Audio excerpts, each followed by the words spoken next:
ఆర్థిక పరిస్థితులతో సతమతం అవుతూ ఏం చేయాలి అని నిరీక్షణ లేకుండా ఉన్నావు అనుకో, ఎవరికి ఫోన్ చేసినా ఎవరు నిన్ను ఆదరించలేరు. అవునా, అలా అయిందా, అలా అయిందా, అలా ఎందుకు చేసావు, ఇలా ఎందుకు చేసావు, అది చేయాల్సింది కాదు, ఇది చేయాల్సింది కాదు అంట. ఇప్పుడు అయిపోయింది, అయిపోలేదా?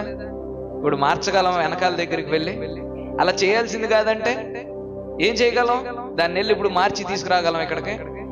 అవన్నీ ఉట్టిటి మాటలో ఉపయోగం లేదు.